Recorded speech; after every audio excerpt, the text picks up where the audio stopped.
जन वल्लभ गिरिवरधारी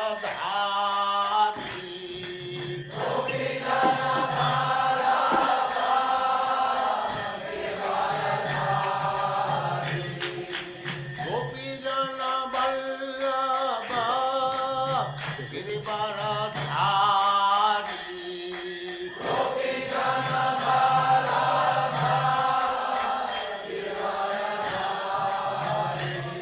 जय राधा माधव कुंज बिहारी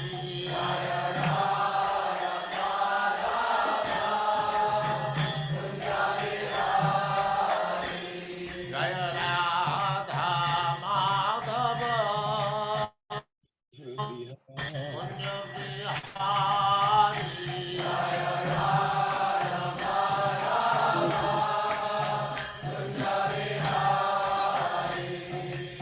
गोपी जन वल्लभ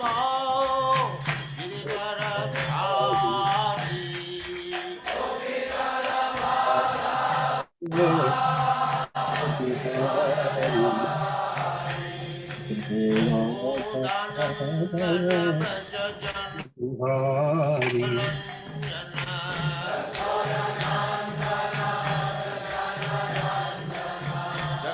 यशोदानंदन व्रज जन रंजन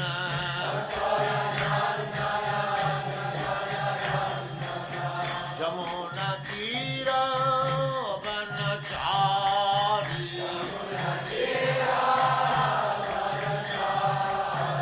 यमुना तीर वनचारी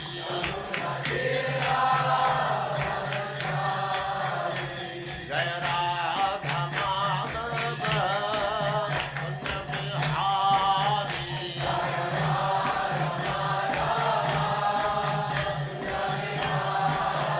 जय राधा माधव कुंज बिहारी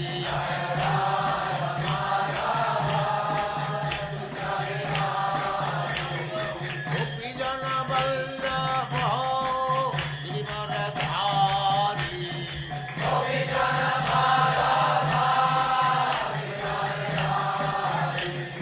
गोपी जन वल्लभ गिरिवरधारी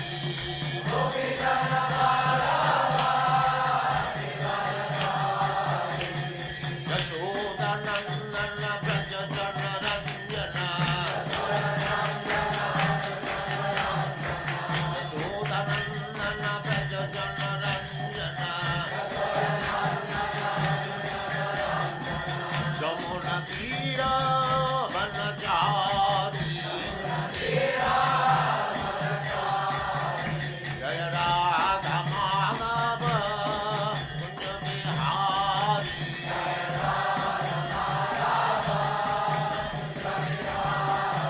जय राधा माधव कुंज बिहारी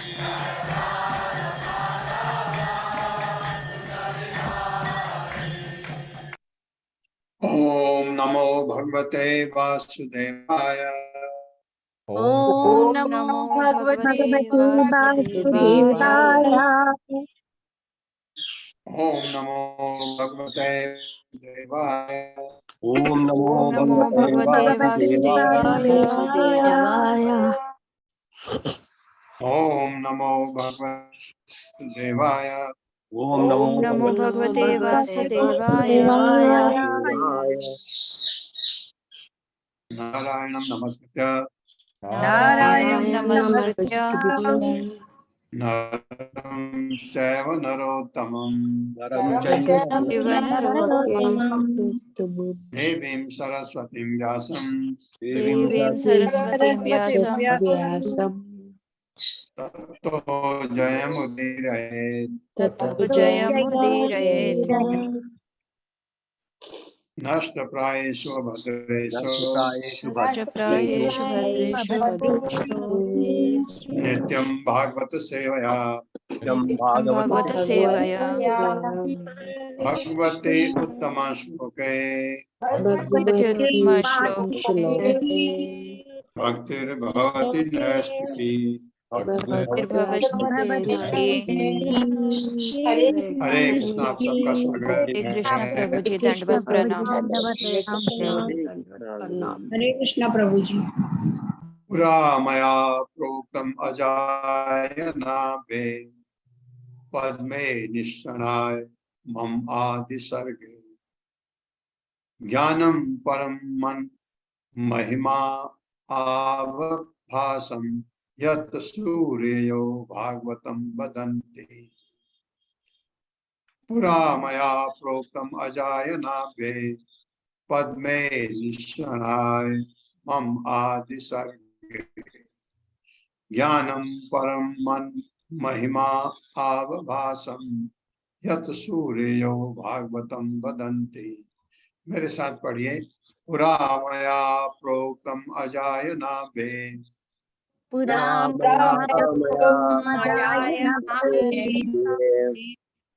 पद्मे निष्णाय मम आदि सर्गे पद्मे निष्णाय ज्ञानम परम मन महिमा आवभासम ज्ञानम परम मन महिमा यत सूर्यो भागवतम वदन्ति। सूर्यो भागवतं वदन्ति। शब्दार्थ है पूरा प्राचीन काल में मया मेरे द्वारा प्रोक्तम कहा गया था अजाय ब्रह्मा से नाभे नाभि से बाहर पद में कमल पर निशना स्थित मम मेरा आदि सर्गे सृष्टि के प्रारंभ में ज्ञानम ज्ञान परम परम मत महिमा मेरी दिव्य कीर्ति अवभास अवभासम जो निर्मल बनाती है जैसे सूर्य महान विद्वान मुनि लोगों को सूर्य शब्द आता है सूर्य भागवतम श्रीमद् भागवत वदंती कहते हैं। हे उद्धव प्राचीन काल में कमल कल्प में सृष्टि के प्रारंभ में मैंने अपनी नाभि से उगे हुए कमल पर स्थित ब्रह्मा से अपनी उस दिव्य महिमाओं के विषय में बतलाया था जिसे बड़े बड़े मुनि श्रीमद् भागवत कहते हैं। तो ब्रह्मा को बताया भागवत के बारे में ये कह रहे हैं। मेरे साथ पढ़िए। हे उद्धव प्राचीन काल में कमल कल्प में सृष्टि के प्रारंभ में मैंने अपनी नाभि से उगे हुए कमल पर ब्रह्मा से अपनी उस दिव्य महिमाओं के विषय में बताया था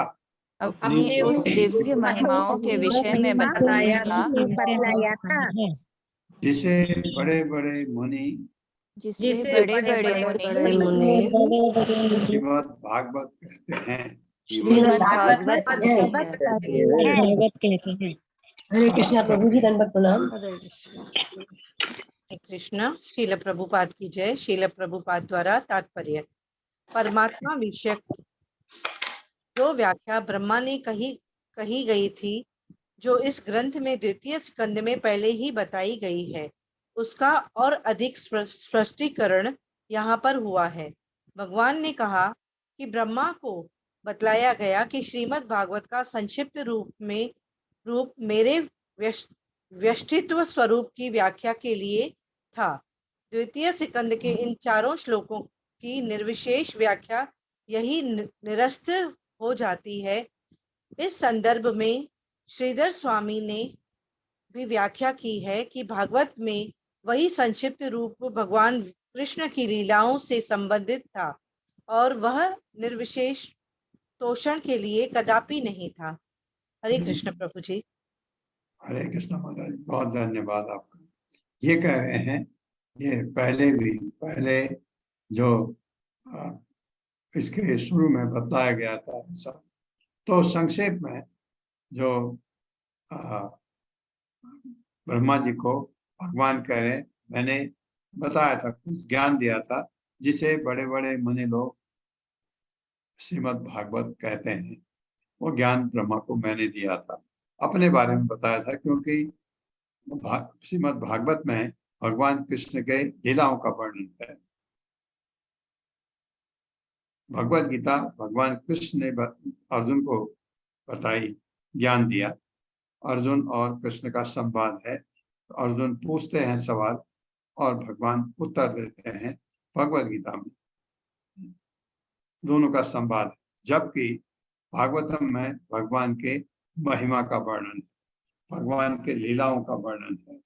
तो कहते हैं मैंने ही उसको बताया था ब्रह्मा को, ये कह रहे भगवान।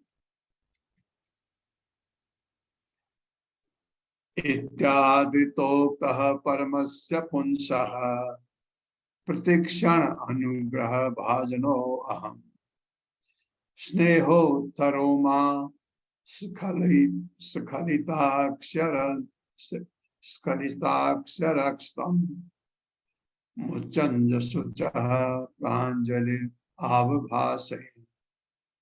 इत्यादृतोक्तः परमस्य पुंसः प्रतिक्षण अनुग्रह भाजनो अहम् स्नेहोत्तरो मां स्खलिताक्षरस्तम् मुञ्चन् शुचः प्राञ्जलिराबभासे। मेरे साथ पढ़िए। इत्यादृतोक्तः परमस्य पुंसः इत्यादृतोक्तः परमस्य पुंसः प्रतिक्षण अनुग्रह भाजनो अहम् प्रतिक्षणानुग्रहभाजनोऽहम् स्नेहोत्तरो मां स्खलिताक्षरस्तम्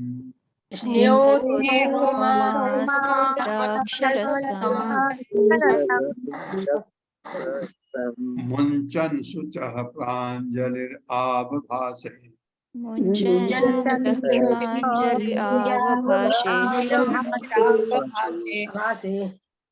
शब्दार्थ है, इति इस प्रकार आदृतः अनुग्रह किए गए उक्तः संबोधित परमस्य परम का पुंसः भगवान प्रतिक्षण हर क्षण अनुग्रह भाजना कृपा पात्र अहम है स्नेह स्नेह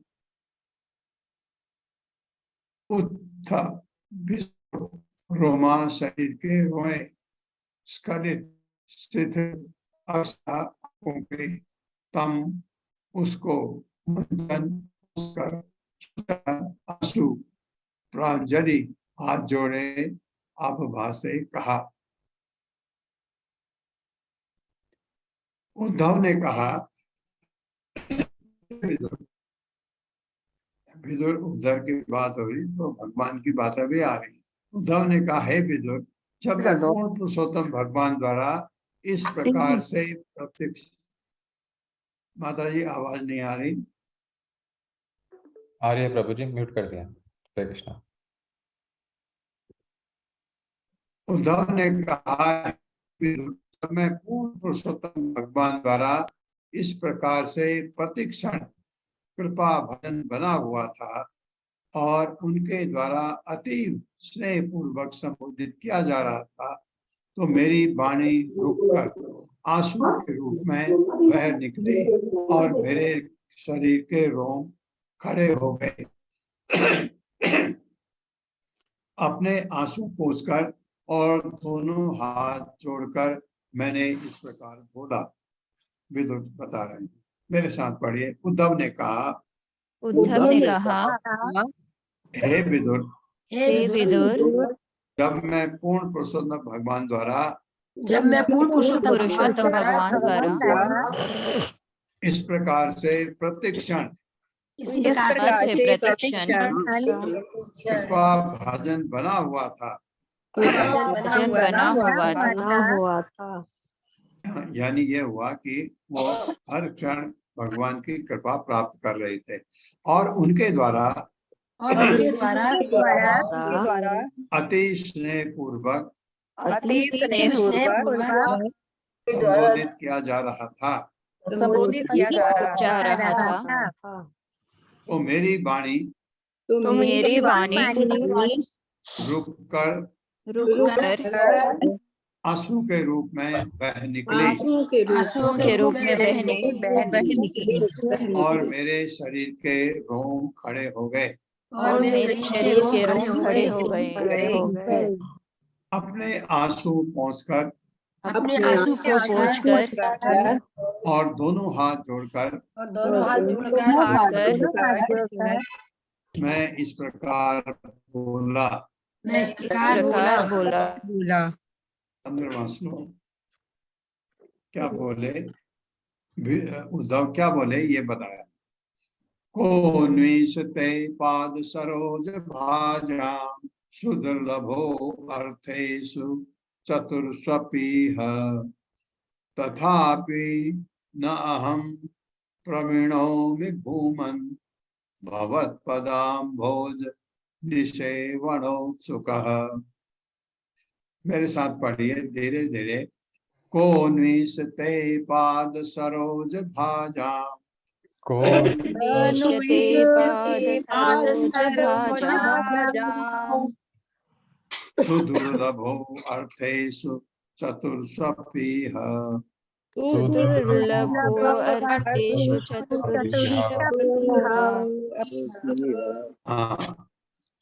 चतुर्षु चतुर्षु अपि इह संधि विच्छेद तथापि न अहं प्रवीणोमि भूमन् तथापि नाहं प्रवणोमि भूमन् भवत्पदाम्भोज निषेवणोत्सुकः।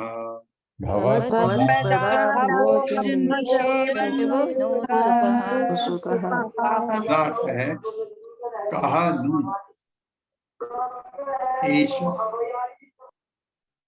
हे प्रभु ते तुम्हारे पाद सरोज भाजान आपके चरण कमलों की दिव्य प्रेमा भक्ति में लगे भक्तों के सुदुर्लभ प्राप्त कर पाना अति कठिन अर्थेश विषय में चतुर्षु 4 पुरुषार्थों के अपि बावजूद यह इस जगत में तथा अपि फिर भी नहीं अहम मैं प्रवीणोमि वरीयता प्रदान करता हूँ भूमन हे महात्मन भवत आपके पद अम्बोज चरण कमल निषेवण उत्सुक सेवा करने के लिए उत्सुक। क्या कहा उद्धव ने?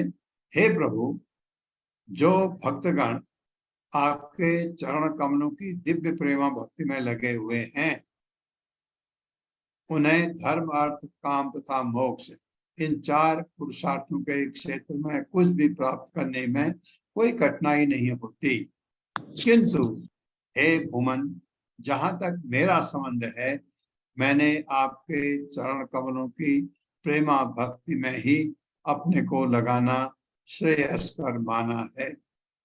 करें मुझे ये 4 जो पुरुषार्थ हैं क्या धर्म अर्थ काम मोक्ष मैंने कभी इसकी इच्छा नहीं रखी।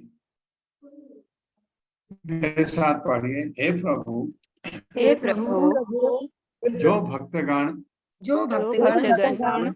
आपके चरण कमलों की दिव्य प्रेमा भक्ति में लगे हुए हैं चरण कमलों की प्रेमा भक्ति में लगे हुए हैं उन्हें धर्म अर्थ काम तथा मोक्ष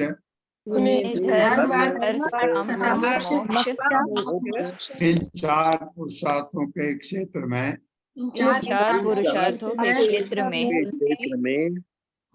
कुछ भी प्राप्त करने में कोई कठिनाई नहीं होती,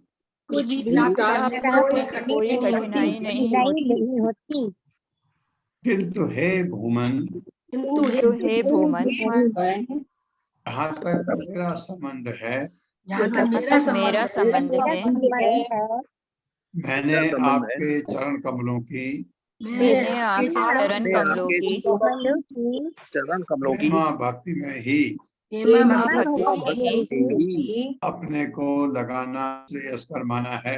अपने को लगाना श्रेयस्कर माना है। उद्धव को वो कुछ नहीं, खाली प्रेम भक्ति का तात्पर्य। हरे कृष्णा। सुधीर प्रभु जी। हरे कृष्णा सभी को। श्री प्रभुपाद जी की जय। श्री प्रभुपाद जी द्वारा तात्पर्य, जो लोग वैकुंठ लोक में भगवान के सानिध्य में हैं, वे भगवान के सारे शारीरिक गुण प्राप्त कर लेते हैं और भगवान विष्णु जैसे ही प्रतीत होते हैं। ऐसी मुक्ति सारूप्य मुक्ति कहलाती है, जो 5 प्रकार की मुक्तियों में से एक है। भगवान की दिव्य प्रेमा भक्ति में लगे भक्तगण सायुज्य मुक्ति को कभी भी स्वीकार नहीं करते, जो ब्रह्म ज्योति में तादात्म्य है। भक्तगण न केवल मुक्ति प्राप्त कर सकते हैं, अपितु धर्म, अर्थ अथवा काम के क्षेत्र में स्वर्ग में स्थित देवताओं के स्तर की कोई भी सफलता प्राप्त कर सकते हैं। किंतु उद्धव जैसे भक्त को ऐसी समस्त सुविधाएं स्वीकार्य नहीं है। शुद्ध भक्त एकमात्र भगवान की सेवा में लगा रहना चाहता है, वह अपने निजी लाभ पर विचार नहीं करता। हरे कृष्णा सभी को। हरे कृष्ण। बड़ा स्पष्ट कहा है, शुद्ध भक्त खाली भगवान की सेवा में, अपने लाभ की तो छोड़ दीजिए, वो अपने कष्टों की, जो उसको भगवान की सेवा में जो शारीरिक तकलीफ होती है, वो कभी उसका ध्यान नहीं, वो उसके लिए सुख का विषय है। भगवान की खुशी के लिए उसको बहुत तकलीफ भी हो तो उसमें खुश रहता है। ये बात है। उद्धव ऐसा भक्त था भगवान का। जो आप देख रहे हैं उद्धव और मैत्रेय में ये फर्क है, जो प्रभुपाद ने एक जगह कहा, मुझे भी बड़ा ताजुब लगा कि प्रभुपाद ने ऐसा क्यों लिखा है। प्रभुपाद ने कहा था कि मैत्रेय भगवान के महान भक्त थे, लेकिन शुद्ध भक्त नहीं थे। बड़ा अजीब सा लगा मुझे, लेकिन महान दार्शनिक थे, महान ज्ञानी थे और भगवान के भक्त भी थे। शुद्ध भक्त ऐसा होता है अपने लिए कुछ नहीं। उस कैटेगरी में भगवान के शुद्ध भक्तों में आपके ये जितने भी ये आचार्य हैं परंपरा में, सब भगवान के शुद्ध भक्त, सब अपना सब कुछ त्याग करके भगवान की सेवा में। ये उद्धव उनमें से एक है। उद्धव हालांकि परंपरा में नहीं है, लेकिन भगवान के सारे शुद्ध भक्त या तो अलग अलग परंपरा में हो सकते हैं या किसी परंपरा में न भी हो, कोई बात नहीं है। जैसे मीरा थी भगवान की शुद्ध भक्त। आप ये तुकाराम, पंडित तुकाराम भगवान के बहुत शुद्ध भक्त थे। तो उनकी भली परंपरा न हो, लेकिन भगवान के शुद्ध भक्त। गुरु तो होंगे, परंपरा होगी, लेकिन जो ये खास 4 परंपरा है उनमें नहीं है। लेकिन शुद्ध भक्त फिर भी अलग से हो सकते हैं, और परंपरा वाले तो जितने आचार्य हैं शुद्ध भक्त थे भगवान के।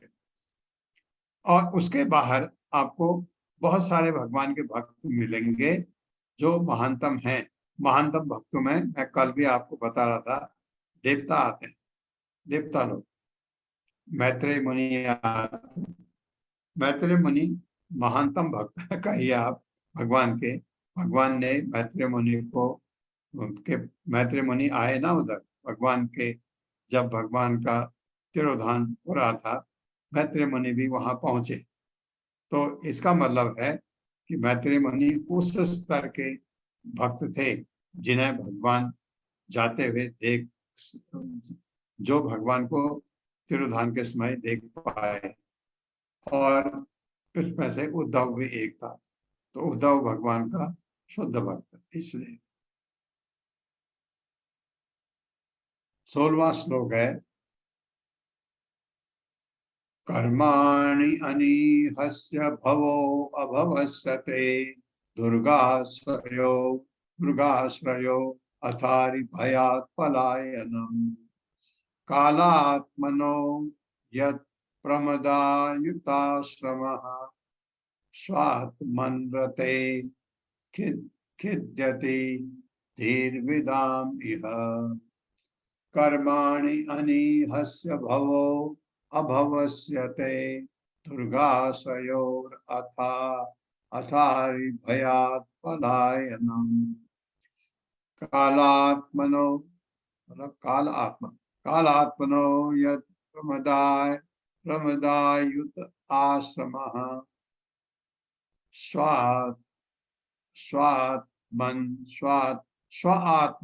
स्वात्मन मतलब स्वात्मन रते खिद्यति धीर्विदाम इह। मेरे साथ पढ़िए। कर्माणि अनीहस्य भवो अभवस्यते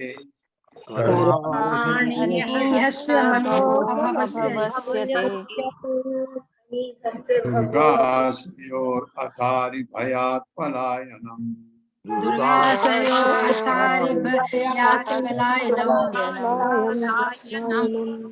कालात्मनो यत् प्रमदायुताश्रमः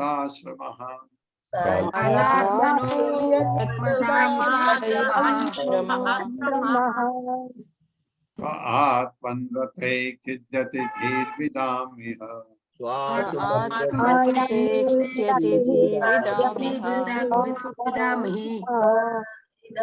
शब्दार्थ है कर्माणि कर्म अनिहस्य न चाहने वाले का भवः जन्म अभवस्य कभी भी न जन्मे का ते तुम्हारा दुर्ग आश्रय किले की शरण लेकर अथ तत्पश्चात अरि भयात शत्रु के डर से पलायन भागना।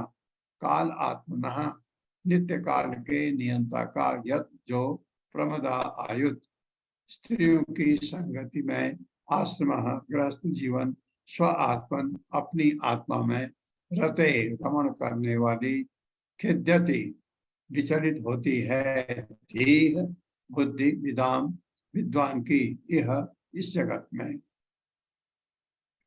हे प्रभु विद्वान मुनियों की बुद्धि भी विचलित हो उठती है उद्धव कह रहे भगवान को जब वे देखते हैं कि आप समस्त इच्छाओं से मुक्त होते हुए भी सकाम कर्म में लगे रहते हैं, अजन्मा होकर भी जन्म लेते हैं, अजय काल के नियंता होते हुए भी शत्रु भय से पलायन करके दुर्ग में शरण लेते हैं। बिल्कुल बहुत बढ़िया बात कही। तथा अपनी आत्मा में रमण करते हुए भी आप अनेक स्त्रियों से घिरे रहकर गृहस्थ जीवन का आनंद लेते हैं। इसमें भ्रमित होगा ना कोई भी कोई भी भ्रमित होगा। जब तक भगवान की भक्ति नहीं करेगा तो यही चीज आएगी। बहुत सारे लोग कहते हैं, बहुत लोगों ने मुझे पहले आपके साथ पढ़ लेता। हे प्रभु विद्वान मुनियों की बुद्धि भी विचलित हो उठती है जब वे देखते हैं कि आप समस्त इच्छाओं से मुक्त होते हुए भी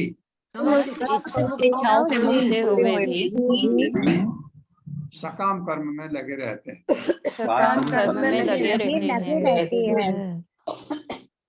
अजन्मा होकर भी जन्म लेते हैं,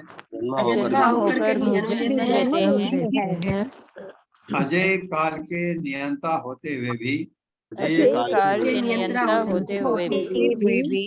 शत्रु भय से पलायन करके दुर्ग में शरण लेते हैं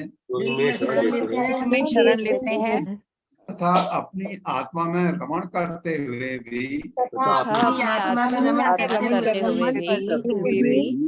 आप अनेक स्त्रियों से घिरे रहकर गृहस्थ जीवन का आनंद लेते हैं। हाँ है ना ऐसा। 16,108 रानियां भगवान की ये बात है। और शत्रु भाई तो नहीं थे ना, लड़ाई में आपके निकल के कहीं दुर्ग में शरण लेते हैं, तो भगवान क्यों करते हैं ऐसा, उसका लक्ष्य होता है। लेकिन लगता है ऐसा, सबको लगता है, अजन्मा होकर भी जन्म क्यों लेते हैं, सीधे आ जाओ देते हैं, मैंने देखा। लेकिन यहाँ तो आपको अब समझ आ गया होगा, जब भगवान जन्म लेते हैं, अभी अभी आपने नहीं, अब दूसरी क्लास में चल रहा है, क्या भगवान कपिल का जन्म हुआ देवहूति से। भगवान कर्दमा मुनि को वरदान दिया कि मैं इतना खुश हूं तुम्हारी भक्ति से, इतने खुश हो गए भगवान के आंसू टपक पड़े, बिंदु सरोवर बन गया। बिंदु सरोवर गुजरात में है और के चारों तरफ सरस्वती नदी है। बिंदु सरोवर बन गया, भगवान इतने खुश हुए कर्दमा की तपस्या से, और कहा कि मैं सब तुम्हारा ऐसा होगा, ये होगा, और देवहूति तुम्हारे जीवन में आएगी और उसके गर्भ से मैं तुम्हारे घर में पैदा होऊंगा। भगवान ने कहा मैं आऊंगा तुम्हारे घर, कर्दमा मुनि से। तो क्यों जन्म लेते हैं भगवान, ये सही बात है, जो अजन्मा है तो जन्म क्यों लेते हैं। भगवान खुश जाते हैं अपने को उसके गर्भ में चले गए, किसके, देवहूति के। और देवहूति से जब प्रकट हुए भगवान कपिल मुनि के रूप में, अब कर्दमा मुनि को था कि जब गृहस्थ पूरा हो जाएगा वो ग्रह त्याग करेंगे, वो भगवान की भक्ति में जाना चाहते थे। अब ये इतने सवाल क्लास में उठे, सबने पूछा मेरे से, जब घर में भगवान आ गए वो सन्यास लेके जंगल क्यों चले गए घर में भगवान आ गए कि उन्हीं की स्तुति करते, ये उन्हीं की स्तुति कर रहे थे, उन्हीं की स्तुति करने के लिए गए। उनकी स्तुति है, भगवान कृष्ण की स्तुति है, विष्णु की स्तुति है, विष्णु तत्व की किसी की भी स्तुति है, वो एक ही बात है। तो घर में न रह के क्यों गए, घर में रह करके आप वो तपस्या नहीं कर सकते जो आप अकेले वन में रह के कर सकते हैं। और कर्दमा मुनि ने मौन धारण कर लिया। क्यों मौन धारण अगर आपने किया है, आपसे कोई बात करना चाहता करेगा नहीं, क्या आप मौनी हैं, और आपका समय बच जाएगा, क्योंकि लोग ग्राम्य कथा करेंगे, मेरे ये हुआ, मेरा हुआ, उसका ये हुआ, उसका ये हुआ। ग्राम्य कथा सुनने से आप बच गए, तो आपका समय जो दिन में 3-4 घंटा ग्राम्य कथा में जाता है वो बच गया। आप मन ही मन भगवान का चिंतन करते हैं, मन ही मन भगवान को कोशिश करते हैं आपके हृदय में आ जाए, भक्ति में आप आगे बढ़ते हैं। ऐसा हो सकता है उन्होंने ये किया था, ये कारण था क्यों गए बन करके। तो ये इसमें, लेकिन अपने आत्मा में रमण करते हुए भी भगवान को किसी की जरूरत नहीं है, कोई किसी की जरा सा भी जरूरत नहीं है, क्योंकि उनके पास खुद सब कुछ है और खुद वो अपने को खुश रख सकते हैं। भगवान खुश रखने के लिए साथ चाहिए, हाँ, कोई स्त्री का साथ चाहिए, हाँ, राधा को उत्पन्न कर सकते हैं।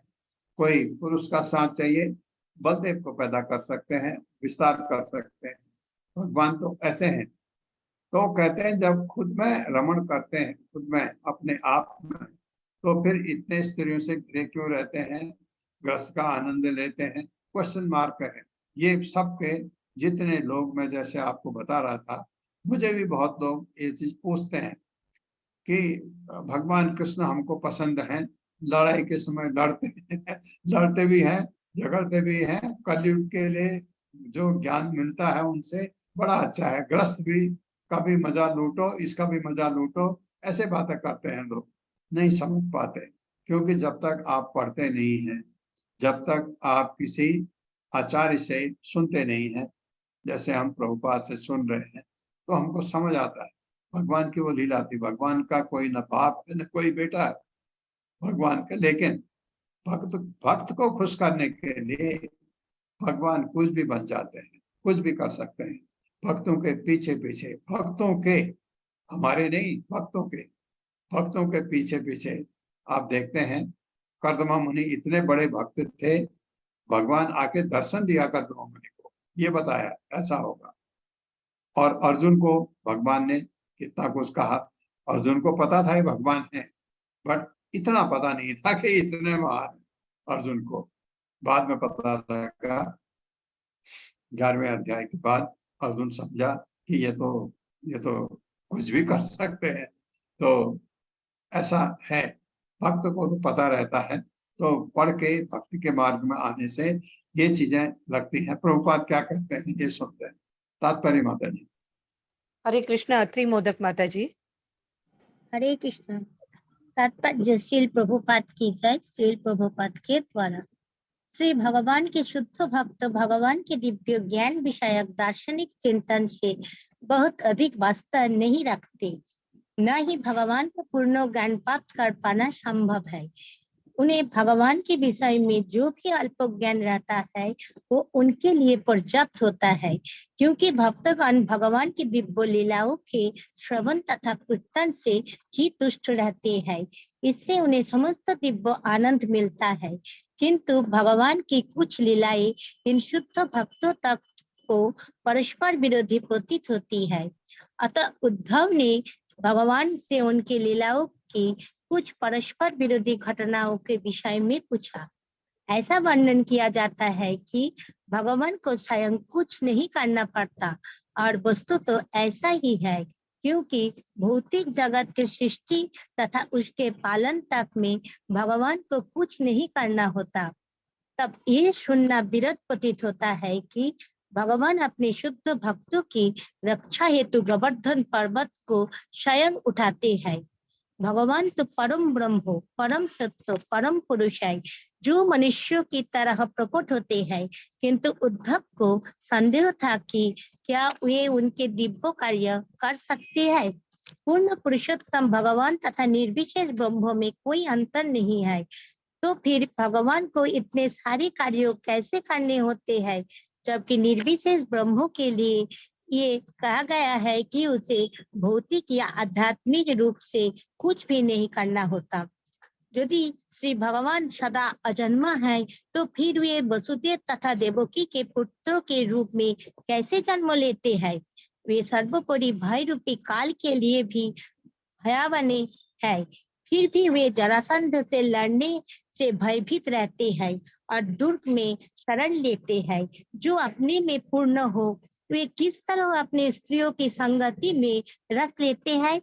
वे किस तरह पत्नियां शिकार करते हैं और गृहस्थों की तरह पारिवारिक जनों, संतति संबंधियों तथा माता पिता में आनंद पाते हैं।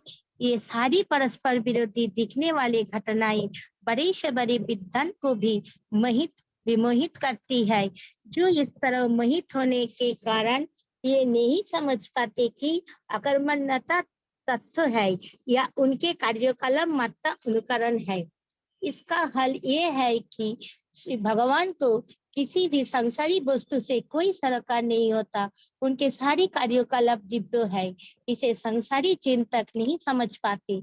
संसारी चिंतकों के लिए ये निश्चय ही एक प्रकार की असमंजस्य होती है, किंतु दिव्य भक्तों के लिए इसमें कुछ भी आश्चर्यजनक नहीं होता।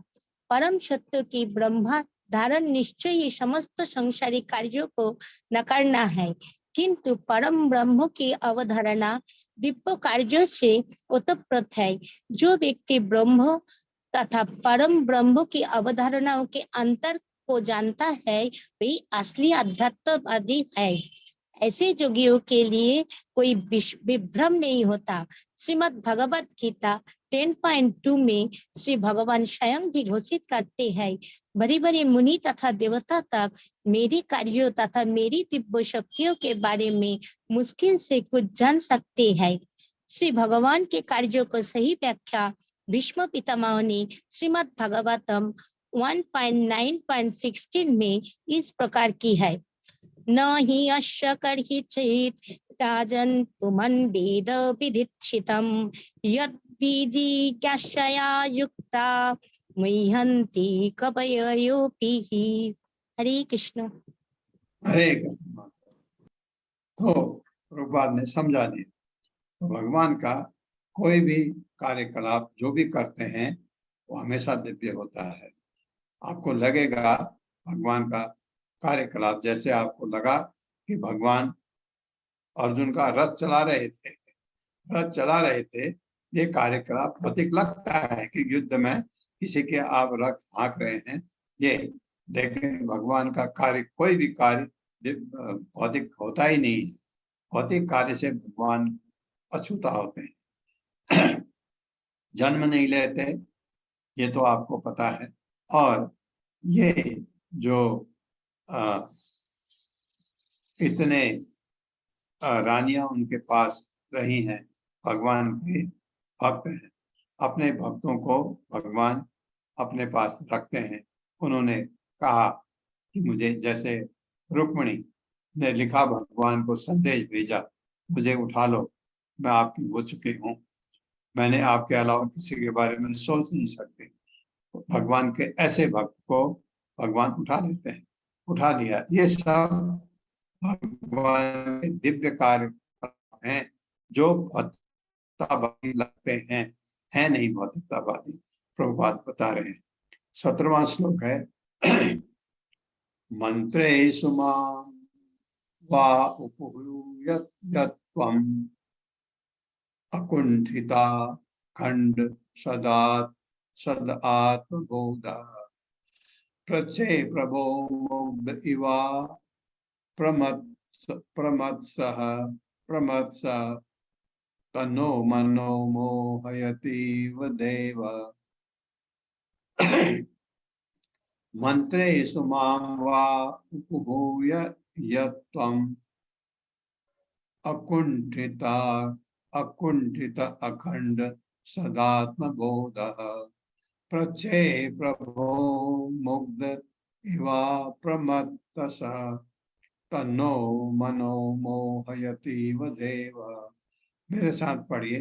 मंत्रेषु मां वा उपहूय यत्त्वम् मंत्रेषु मां वा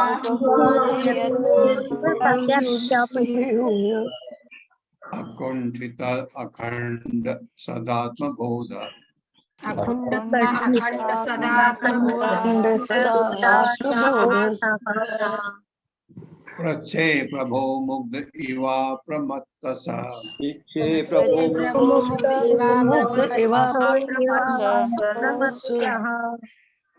तन्नो मनो मोहयतीव देव। मनो मोहयतीव देव। शब्द अर्थ है मंत्रेषु, मंत्राणु या परामर्श में, माम मुझको, वह अथवा उपहूय बुलाकर, यद जितना, तुम आप, अकुंठित बिना हिचक के, अखंड बिना अलग हुए, सदा सदैव, आत्मा आत्मा, बोध बुद्धिमान, प्रच्छे पूछा, प्रभो हे प्रभु, मुग्ध मोहग्रस्त, इव मानव अप्रमतः यद्यपि कभी मोहित नहीं होता, तत् वह न हमारा मन मोहयति मोहित करता है, इव मानव देव हे प्रभु। हे प्रभु, अब तो आगे कह रहे हैं, आपकी नित्य आत्मा कभी भी काल के प्रभाव से विभाजित नहीं होती। काल का असर भगवान पर होता ही नहीं, आप पर भी नहीं होगा अगर आप जाएंगे। और आपके पूर्ण ज्ञान की कोई सीमा नहीं है। इस तरह आप अपने आप से परामर्श लेने में पर्याप्त सक्षम थे, किंतु फिर भी आपने परामर्श के लिए मुझे बुलाया, उद्धव को। मानो आप मोहग्रस्त हो गए हैं, कहता आपको तो जरूरत ही नहीं मुझे बुलाया। यद्यपि आप कभी भी मोहग्रस्त नहीं होते, आपका यह कार्य मुझे मोहग्रस्त कर रहा है। कहता है मैं भी विचलित हो रहा हूँ। उद्धव कह रहे हैं, मेरे साथ पढ़िए। हे प्रभु, आपकी नित्य आत्मा कभी भी काल के प्रभाव से कभी भी काल के प्रभाव से विभाजित नहीं होती विभाजित नहीं होती और आपके पूर्ण ज्ञान की कोई सीमा नहीं है।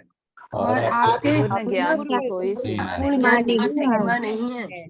इस तरह आप अपने आप से परामर्श लेने में इस तरह आप आपसे परामर्श लेने में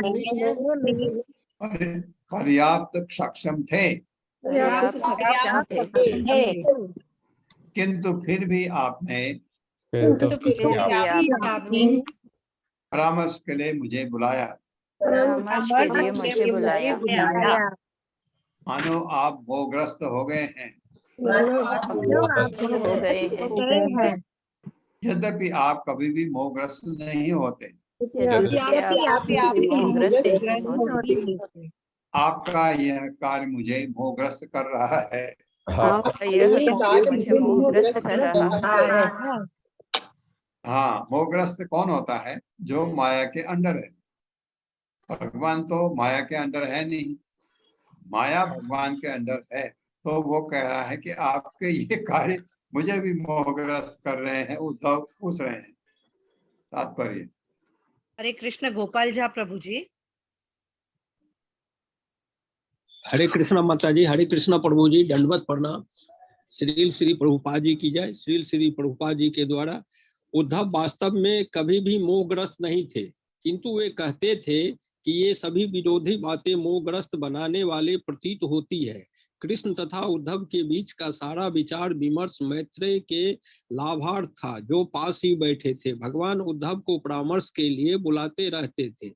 जब नगर पर जरासंध तथा अन्यों ने आक्रमण किया था और जब उन्होंने द्वारकाधीश के रूप में अपनी नैतिक राजसी कार्य के अंग स्वरूप महान यज्ञ किए थे, भगवान के लिए कोई भूत, वर्तमान तथा भविष्य नहीं होता, क्योंकि शाश्वत काल का उन पर कोई प्रभाव नहीं होता और उनसे कुछ भी छुपा नहीं है।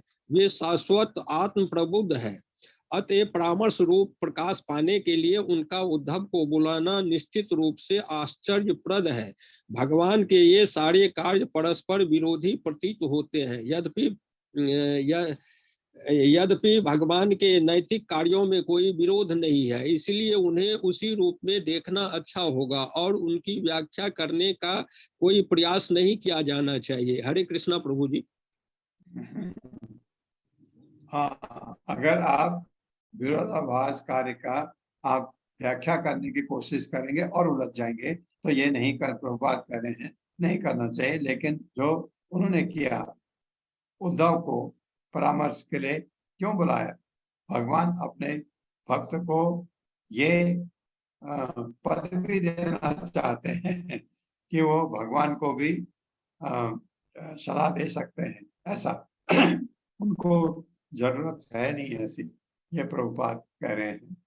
एक श्लोक और कर लेते हैं। और ज्ञानम परम स्वात्म रहा प्रकाशम प्रोवाच कस्मै भगवान समग्रम अपेक्षमं नो ग्रहणाय भर्तर बदांजसा यद वृजनिम तरेम। मेरे साथ पढ़िए। ज्ञानम परम स्वात्मरः प्रकाशम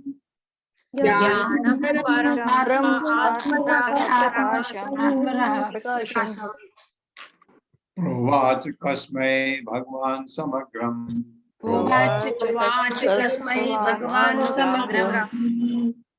अपेक्षमं नो ग्रहणाय भर्तर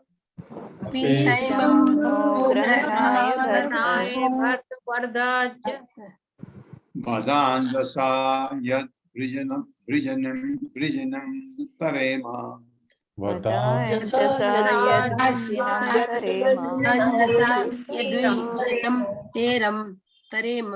शब्दार्थ है ज्ञानम, ज्ञान परम, परम स्व आत्म, स्व आत्म मतलब निजी आत्मा, रह रहस्य, प्रकाशम प्रकाश, प्रोवाच कहा, कस्मै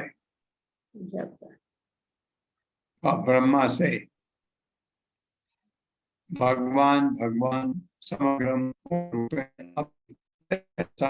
क्षमा समर्थ न मुझको ग्रहणाय स्वीकार। अतः हे प्रभु कहें अंजसा विस्तार से यत जिससे हम कष्टों को तरह में पार कर सकूं। हे प्रभु यदि आप हमें समझ सकने के लिए सक्षम समझते हूँ, हाँ, क्या बढ़िया लैंग्वेज। अगर आप ये समझते हो कि मैं जो आप बताएंगे उसको समझने में सक्षम हूँ, तो आप हमें वो दिव्य ज्ञान बताएं जो आपके विषय में प्रकाश डालता हो और जिसे आपने इसके पूर्व ब्रह्मा जी को बताया है। मेरे साथ पढ़िए। हे प्रभु हे प्रभु यदि आप हमें समझ सकने के लिए आप हमें समझ सकने के लिए सक्षम समझते हूँ तो सक्षम समझते हो आप हमें वह दिव्य ज्ञान बताएं आप हमें वह दिव्य ज्ञान बताएं जो आपके विषय में प्रकाश डालता हो जो आपके विषय में प्रकाश डालता हो और जिसे आपने इसके पूर्व और जिसे आप पूर्व ब्रह्मा जी को बताया है। ब्रह्मा जी को बताया है। तात्पर्य माता जी। हरे कृष्णा। अरुण गुप्ता माता जी। हरे कृष्णा माता जी। प्रभु जी सॉरी। हरे कृष्णा। उद्धव जैसे शुद्ध भक्त को भौतिक क्लेश नहीं होते, क्योंकि वह भगवान की दिव्य प्रेमा भक्ति में निरंतर लगा रहता है।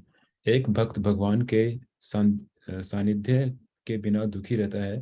भगवान के कार्यों का सतत स्मरण भक्त को जीवित रखता है। अतएव उद्धव ने भगवान से प्रार्थना की कि वे उन्हें भी ब्रह्मा जी को पहले उपदेशित किए गए श्रीमद् भागवत के ज्ञान में प्रबुद्ध करें। हरे कृष्ण। हरे कृष्ण। हरे कृष्ण। तो उद्धव ने प्रार्थना की। एक श्लोक और करते हैं।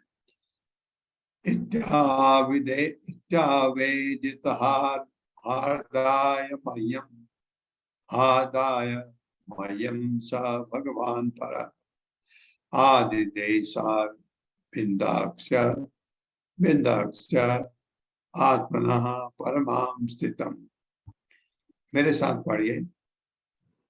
इत्यावेदित हार्दाय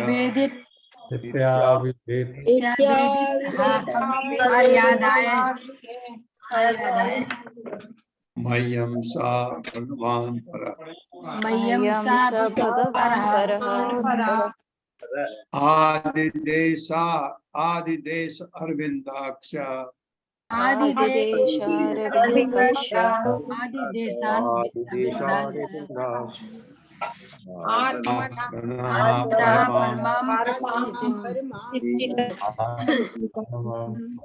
शब्दार्थ है इति आवेदित, मेरे द्वारा इस प्रकार प्रार्थना किए जाने पर हार्दाय मेरे हृदय के भीतर से मह्यम मुझको उन भगवान ने परम आदिदेश आदेश दिया। अरविंद अक्षय कमल जैसे नेत्रों वाला आत्मन अपनी ही परमाम दिव्य स्थिति। जब मैंने पूर्ण पुरुषोत्तम भगवान से अपनी यह हार्दिक इच्छा व्यक्त की तो कमल नेत्र भगवान ने मुझे अपनी दिव्य स्थिति के विषय में उपदेश दिया। मेरे साथ पढ़िए। जब मैंने पूर्ण पुरुषोत्तम भगवान से अपनी यह हार्दिक इच्छा व्यक्त की तो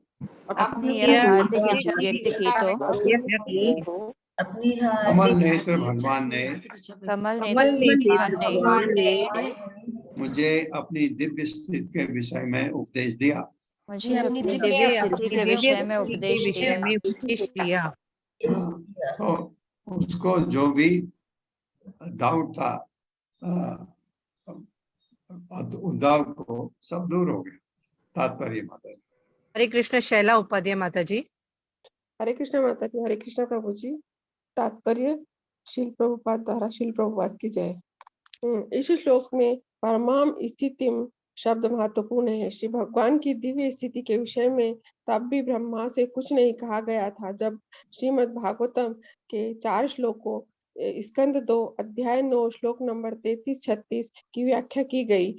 यह दिव्य स्थिति द्वारका तथा वृंदावन में प्रदर्शित उन भक्तों के प्रति श्री भगवान के वर्ताव से युक्त है जो उनकी दिव्य प्रेमा भक्ति में लगे हुए हैं। जब श्री भगवान ने अपनी विशिष्ट दिव्य स्थिति का वर्णन किया तो वह उद्धव के लिए ही था। इसलिए उद्धव ने विशेष रूप से मह्यम मुझको कहा। यद्यपि श्री मैत्रेय मुनि भी वहीं बैठे थे। ऐसी दिव्य स्थिति उन लोगों की समझ में नहीं आती जिनकी भक्ति ज्ञान या सकाम कर्मों से मिश्रित होती है। श्री भगवान के गुह्य प्रेम के कार्यकलाप उन सामान्य भक्तों को विरले ही प्रकट किए जाते हैं जो ज्ञान तथा योग से मिश्रित भक्ति तथा आकृष्ट रहते हैं। ऐसे कार्यकलाप श्री भगवान की अचिंत्य लीलाएं होती। हरे कृष्ण माता जी। हरे कृष्ण प्रभु जी। हरे हरे कृष्ण सर। कृष्ण। भगवान की दिव्य स्थिति के विषय में तब भी ब्रह्मा जी से कुछ नहीं कहा गया था। भगवान की दिव्य स्थिति के विषय में, लेकिन ब्रह्मा जी तो समझ गए जब उन्होंने देखा, भगवान ने उनको वैकुंठ दिखाया। जब श्रीमद् भागवत के चतुश्लोकी की व्याख्या की गई थी तब भी कुछ नहीं। यह दिव्य स्थिति द्वारका तथा वृंदावन में प्रदर्शित उन भक्तों के प्रति भगवान के बर्ताव से युक्त है जो उनकी दिव्य प्रेमा भक्ति में लगे हुए हैं। जब भगवान ने अपनी विशिष्ट दिव्य स्थिति की व्याख्या की तो वह उद्धव के लिए ही थी। इसलिए उद्धव ने विशेष रूप से मह्यम मुझको कहा है। भी बैठे थे। ये होता है भक्त को।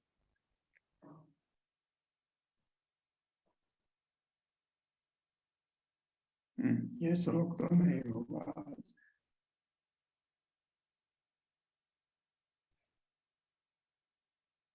ओम अज्ञान तिम्रांधस्य ज्ञानांजनशलाकया चक्षुरुन्मिलितं तस्मै श्री गुरुवे नमः। नमः विष्णुपादाय कृष्णपृष्ठाय भूतले श्रीमते भक्तिवेदांत स्वामिनिति नामिने। नमस्ते सरस्वती देवे गौरवाणी प्रचारिणे निर्विशेष शून्यवादी पाश्चात्य देश तारिणे।